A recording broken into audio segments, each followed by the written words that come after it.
জানাবো আজকের বাছাই করা 10টি গুরুত্বপূর্ণ খবর। শুরুতেই হেডলাইন। তৃণমূলের হয়ে ফের প্রার্থী হতে রাজি দেব। বিধানসভায় বাপ তুলে তৃণমূল বিধায়ককে আক্রমণ শুভেন্দুর। অন্যায়ভাবে জারি হয়েছে 144 ধারা।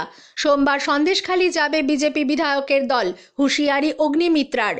বাড়ি থেকে চুরি হয়ে গেল সৌরভের ফোন, থানায় অভিযোগ দায়ের ভারতের প্রাক্তন অধিনায়কের। দুর্গাপুরে রাস্তার পাশে পাওয়া গেল ভুরি ভুরি পাসবই আর এটিএম কার্ড। আমি পারলাম না, পরীক্ষা খারাপ হওয়ায় সুইসাইড নোট লিখে আত্মঘাতী মাধ্যমিক ছাত্রী।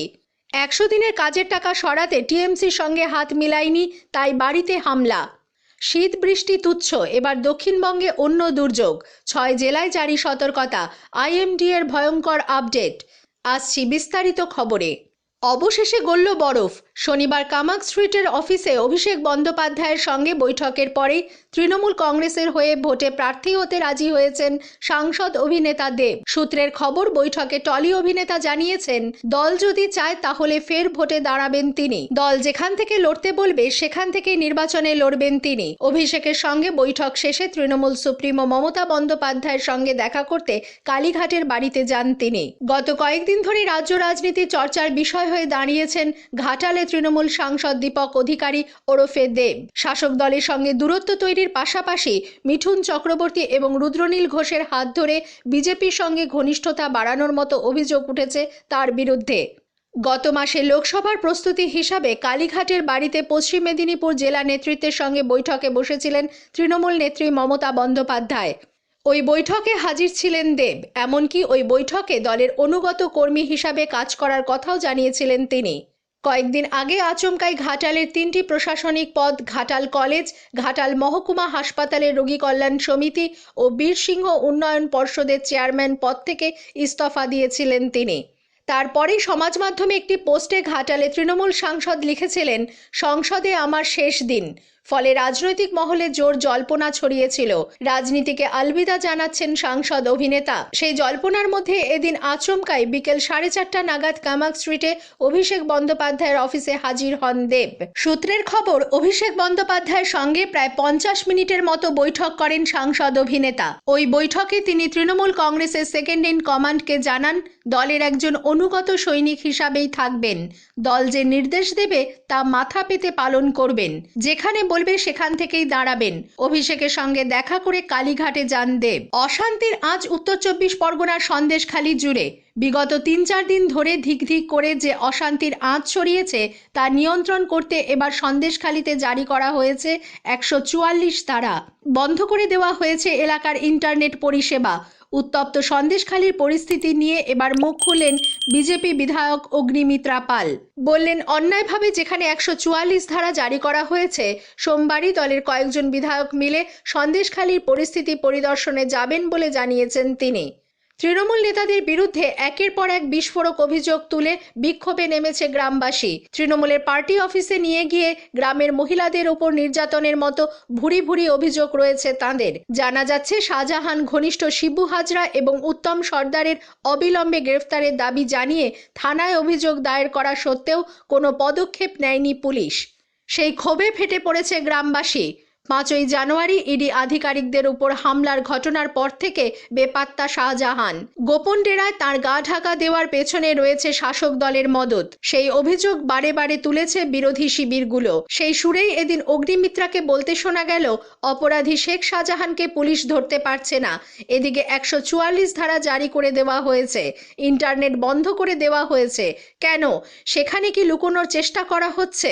আসানসোল দক্ষিণের বিধায়ক অগ্নিমিত্রা পাল আরও জানান, রাজ্যপাল এই মুহূর্তে শহরে নেই।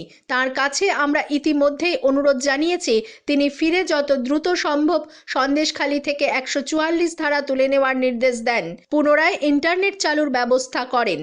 ফোন চুরি হয়ে গেল সৌরভ গঙ্গোপাধ্যায়ের। বেহালায় নিজের বাড়ি থেকেই তার ফোন চুরি হয়েছে বলে জানা গিয়েছে। ভারতের প্রাক্তন অধিনায়ক ঠাকুরপুকুর থানায় অভিযোগ জানিয়েছেন। একটি চিঠিতে তিনি জানিয়েছেন, সেই ফোনে ব্যক্তিগত তথ্য থাকতে পারে, তা যাতে বেহাত না হয় সে ব্যাপারে পুলিশকে ব্যবস্থা নেওয়ার অনুরোধ করেছেন তিনি। জানা গিয়েছে, সৌরভ শহরের বাইরে ছিলেন। শনিবার ফিরে বাড়ির একটি জায়গায় নিজের ফোনটি রেখেছিলেন। তারপর থেকেই সেটি খুঁজে পাওয়া যাচ্ছে না। সৌরভের বাড়িতে এই মুহূর্তে রঙের কাজ চলছে, ফলে মিস্ত্রিদের আনাগোনা রয়েছে। তাদের জিজ্ঞাসাবাদ করা হতে পারে বলে পুলিশ সূত্রের খবর। ঠাকুরপুকুর থানার অফিসার ইনচার্জের উদ্দেশ্যে শনিবার একটি চিঠি লিখেছেন সৌরভ। সেখানে তিনি জানিয়েছেন তার বাড়ি থেকে একটি মোবাইল ফোন চুরি হয়ে গিয়েছে। শেষবার সকাল 11:30 নাগাদ নিজের বাড়িতে ফোনটিকে দেখেছিলেন বলে জানিয়েছেন সৌরভ। পরে সেটির খোঁজ পাওয়া যায়নি। অনেক খোঁজার পরেও ফোনটিকে খুঁজে পাননি বলে জানিয়েছেন তিনি। চিঠিতে সৌরভ লিখেছেন, ফোন হারিয়ে যাওয়ায় তিনি উদ্বিগ্ন, কারণ সেই ফোনে ব্যক্তিগত তথ্যই শুধু নয়, বেশ কিছু অ্যাকাউন্টের অ্যাক্সেস রয়েছে। সৌরভের ব্যাংক অ্যাকাউন্টের সঙ্গে সেই ফোনের নম্বর লিঙ্কড রয়েছে বলে জানা গিয়েছে। অনেক গুরুত্বপূর্ণ ব্যক্তির ফোন নম্বর সেভ করা রয়েছে তাতে। পুলিশের কাছে ফোনটিকে খুঁজে দেওয়ার অনুরোধ করেছেন সৌরভ। পাশাপাশি তার ফোনে থাকা তথ্য যাতে কোনোভাবে ফাঁস না হয়ে যায় সেই অনুরোধও করেছেন ভারতের প্রাক্তন অধিনায়ক। মাঠের পাশে পড়ে প্রধানমন্ত্রী জনধন যোজনার দিস্তা দিস্তা পাসবই আর এটিএম কার্ড।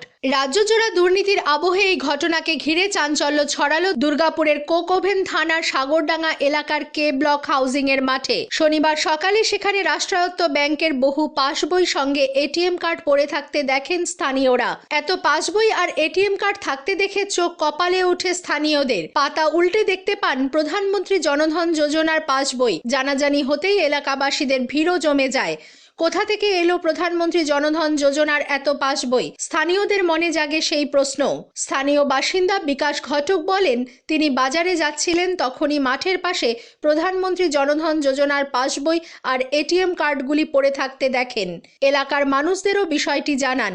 তারা দেখেন এই পাসবইগুলি বিধাননগর সাগরডাঙ্গা কলোনি আর গোপীনাথপুর এলাকার কিছু বাসিন্দার। বইগুলি আপডেটও করা আছে। আবার এটিএম কার্ডগুলির মেয়াদ 2024 পর্যন্ত রয়েছে। তাদের আশঙ্কা, প্রধানমন্ত্রী জনধন যোজনার বই সাধারণ মানুষ খুলেছিলেন, কিন্তু সেই অ্যাকাউন্টের পাসবইগুলি সাধারণ মানুষের কাছে পৌঁছায়নি। এর পেছনে দুর্নীতির গন্ধ পাচ্ছেন তারা। এই ঘটনায় সাধারণ মানুষের অ্যাকাউন্টে দুর্নীতির টাকা বদলের চক্রান্ত হয়েছিল বলে তৃণমূলকে কটাক্ষ করেন বিজেপির আসানসোল সাংগঠনিক জেলার সহসভাপতি চন্দ্রশেখর বন্দ্যোপাধ্যায়। পাল্টা বিজেপিকে কটাক্ষ করে দুর্গাপুরের 3 নম্বর ব্লকে তৃণমূলের সহসভাপতি আশিস কেশ বলেন, মাঠের পাশে পাসবই আর এটিএম কার্ড পড়ে আছে। এলাকার মানুষের খবর পাওয়ার আগেই বিজেপির নেতারা খবর পেয়ে যাচ্ছে। এই পাসবই আর এটিএম কার্ড পড়ে থাকার পেছনে বিজেপির যোগসাজশ রয়েছে। সামনেই লোকসভা নির্বাচন, সেই জন্যই মানুষকে বিভ্রান্ত ছড়ানোর চেষ্টা করছে বিজেপি বলেও কটাক্ষ করেন তিনি। খবর পেয়ে ঘটনাস্থলে পৌঁছয় কোকোভেন থানার পুলিশ। পুলিশ বস্তায় ভরে নিয়ে যায় পড়ে থাকা পাসবই আর এটিএম কার্ডগুলি। পুরো ঘটনা খতিয়ে দেখে তদন্তে নেমেছে কোকোভেন থানার পুলিশ। যদিও সিবিআই সূত্রে খবর, এই পাসবই আর এটিএম কার্ডগুলি বাতিল এবং অনেক গ্রাহককে তাদের ঠিকানায় খুঁজেই পাওয়া যায়নি। কষ্ট করে অর্থ জোগাড় করে পড়াশোনার খরচ চালাচ্ছিলেন বাবা, কিন্তু মাধ্যমিকের অঙ্ক পরীক্ষা মনের মতো হয়নি, তাই হতাশাগ্রস্ত হয়ে আত্মঘাতী হলো এক ছাত্রী। ঘটনাটি ঘটেছে দেগঙ্গা থানার বেড়চাপা 1 নম্বর পঞ্চায়েতের পূর্ব চ্যাংদানা গ্রামের গোবরপাড়ায়। ঘটনাস্থল থেকে সুইসাইড নোট উদ্ধার হয়েছে। তাতে ওই ছাত্রী কষ্ট করে বাবার অর্থ সংগ্রহ করা এবং পরীক্ষা ভালো দিতে না পারার কথাই উল্লেখ করেছে। এই ঘটনাকে কেন্দ্র করে ব্যাপক চাঞ্চল্য ছড়িয়েছে এলাকায়। এই পরীক্ষার্থীর নাম নাসিমা খাতুন।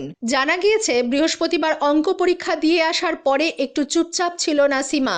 সে পরিবারের সকলকে জানিয়েছিল তার পরীক্ষা ভালো হয়নি, তবে এর জন্য পরিবারের সদস্যরা তাকে বকাবকি করেননি বলে জানান এক আত্মীয়। পরের দিন জীবনবিজ্ঞান পরীক্ষার জন্য প্রস্তুতি শুরু করে দিয়েছিল নাসিমা। পড়াশোনা করার পর রাতে সকলে একসঙ্গে খেয়ে নিজের ঘরে চলে যায়। এরপর শুক্রবার ভোরে পরিবারের সদস্যরা তার ঘরে আলো জ্বলতে দেখেন। সকলে ভেবেছিলেন নাসিমা হয়তো পড়াশোনা করছে, কিন্তু পরীক্ষার সময় হয়ে যাওয়ার পরেও বাইরে না বেরোনোয় তাকে ডাকাডাকি করতে শুরু করেন পরিবারের সদস্যরা। শেষে দরজা ভেঙে ঘরের ভেতরে প্রবেশ করতেই তার ঝুলন্ত দেহ দেখতে পান। ঘটনাস্থল থেকে 6 পাতার সুইসাইড নোট উদ্ধার হয়েছে। তাতে ছাত্রীটি লিখে গিয়েছে, আমি পারলাম না তাই আমি চললাম। বাবা কষ্ট করে খরচ জুগিয়েছে, কিন্তু আমি সেই কষ্টের দাম দিতে পারলাম না, তাই চললাম। জানা গিয়েছে ওই ছাত্রী বেড়চাপা বিনাপানি বালিকা বিদ্যালয়ের ছাত্রী। তার আসন পড়েছিল দেগঙ্গার 84 হাই স্কুলে। বৃহস্পতিবার ছিল অঙ্ক পরীক্ষা। বাড়ির কেউ বকাবকি না করা সত্ত্বেও ছাত্রীটি কেন এরকম করলো তা বুঝে উঠতে পারছেন না পরিবারের সদস্যরা। তবে সুইসাইড নোট থেকে পুলিশের প্রাথমিক অনুমান, পরীক্ষা ভালো না হওয়ার কারণেই আত্মঘাতী হয়েছে ছাত্রী। তার সুইসাইড নোটের বয়ান এবং হাতের লেখা যাচাই করে দেখবে পুলিশ। অন্যদিকে পুরুলিয়ার পাড়া থানার আলকুশা গ্রামে এক মাধ্যমিক পরীক্ষার্থীর অস্বাভাবিক মৃত্যু হয়েছে। মৃতের নাম অঙ্কিতা মাঝি। সে একজন মেধাবী ছাত্রী ছিল। পুলিশ জানতে পারে শ্বাসকষ্টের সমস্যা ছিল ওই ছাত্রীর। চাপের মুখেও তৃণমূলের দুর্নীতিতে সামিল হননি, সে কারণেই শনিবার ভোররাতে তার বাড়িতে হামলা চালিয়েছে পুলিশ ও তৃণমূলের দুষ্কৃতীরা। এমনটাই দাবি সন্দেশখালী থানা এলাকার খুলনা গ্রাম পঞ্চায়েতের শীতলিয়া গ্রামের বাসিন্দা ভুজঙ্গ দাসের। তিনি বলেন, তৃণমূলের পঞ্চায়েত প্রধান সত্যজিৎ সান্যাল আমার সবকিছু শেষ করে দিয়েছে, কিন্তু ওই পাপের টাকা আমার ধর্মে সইবে না। শনিবার ভোররাতে ভুজঙ্গবাবুর বাড়িতে আসে পুলিশ। সঙ্গে ছিল একদল মত্ত তৃণমূলী দুষ্কৃতী। অভিযোগ, দরজায় পরপর লাথি মারে তারা। দরজা না খোলায় জানলা ভেঙে শ্লীলতাহানি করে তার স্ত্রীর। এমনকি 6 মাসের শিশুকন্যাকে মায়ের কোল থেকে টেনে ছুঁড়ে ফেলে দেয়। কিন্তু কেন হামলা হলো ভুজঙ্গবাবুর বাড়িতে? তিনি বলেন, আমার গোটা পরিবার বিজেপিকে সমর্থন করে। তাছাড়া আমি একটা কাস্টমার সার্ভিস পয়েন্ট চালাই। সেই কাস্টমার সার্ভিস পয়েন্টকে ব্যবহার করে 100 দিনের কাজের টাকা আত্মসাৎ করার পরিকল্পনা করেছিল শিবু হাজরা, সত্যজিৎ সান্যালরা।